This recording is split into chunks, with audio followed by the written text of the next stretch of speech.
Climate change has become a regular part of the world's conversation. The question is whether we humans really understand our impact on it and how we reduce our footprint. Our guest today is William Kaufman from the American Institute of Architects. Thanks for joining us today. Let's talk about the idea of building green, I guess in a way to accommodate or to mitigate climate change. How is that possible? Well, it's not just one thing we can do when we're building, to think about building green. This has been a part of the building industry now for many, many years. We've been talking about green and energy efficiency and how we can reduce our carbon footprint. The climate disruption that we're experiencing, we can't really put a finger exactly on why that's happening. We don't know exactly, if it's because we're building, we're toxifying the air, or because we're not building healthy. But what we can say is it's real, and we have to make adjustments in order to accommodate that environment. So there are things that we do in the building environment that can help reduce energy. They can use healthier materials.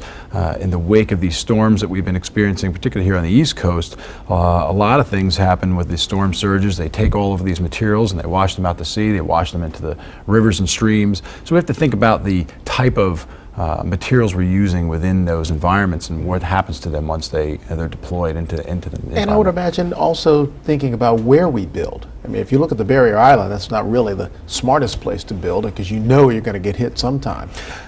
Yeah, that's, geographically, that's going to be more and more of a concern, especially to lawmakers, as we get into these flood zones and areas like barrier islands. How many times can we reach into our pockets and rebuild these areas? Sure. 100 years ago or so, maybe the storms weren't as frequent, they weren't as severe, so the catastrophic damage wasn't as significant. But now it's turning into an economic crisis as well. Sure. And we all know that once we bring economics into it, then they become more severe in terms of how we're going to protect these repairs and the like. When we look at construction in areas like a barrier island or along rivers, are there things that we can do to minimize our impact? Maybe filtration systems on things that emerge from a household, or using solar more than coal burning electricity. Are these things that have a significant impact?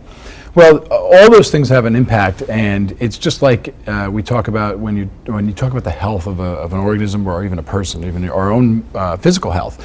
There's not one thing we can do to just be in shape or be healthy. It's a whole lifestyle. And I think that's the same, if you translate that all the way down and translate it into the building industry, it's the same kind of a mindset. It's behavioral. So we start with, how do we build? If we're going to build in these sensitive areas, we need to be sensitive to what can happen in terms of the significant damage that can occur with heavy storm surges. So the buildings need to be stronger. Codes need to be, are going to come around and force buildings to be more resistant. They're going to be higher up out of the floodplain so we don't lose contents, because that's what the insurers are actually protecting against in these circumstances.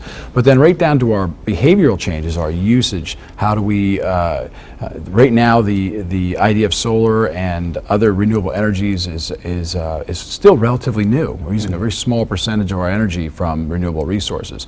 But that's because our buildings haven't caught up yet to the technology. We're trying to start our cars using a cell phone, and we don't need all that energy. We don't need the massive amounts of energy that we produce, but we do because our buildings are still antiquated and our infrastructure is antiquated. So all those things we're pumping excess energy into the Is that why we see things like solar and geothermal developing in undeveloped countries where there isn't that infrastructure to get in the way, versus here we have to undo what we've done to embrace those? Well, that's exactly right. We call that leapfrogging, right? So our technology and our infrastructure has been in place for close to 100 years now, but these other undeveloped countries have no infrastructure. But the technology now exists for them to have a solar panel, an internet connection, and a refrigerator, and next thing you know, they're connected to the world. They have everything. They sort of jump right beyond us. They don't have the problems that we have moving forward, and have other economic issues. Sure. But this is a good way for these other countries to leapfrog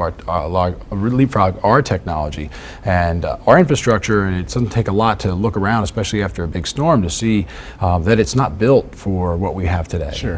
And our dependency on that infrastructure is gotten greater as a result of the technological advancements that we've had. All right. Well, always insightful. Thanks for coming on board to share with us, and certainly more to discuss in terms of building green and learning how to live more in concert with the environment. Thanks. Pleasure to be here. Thanks a lot.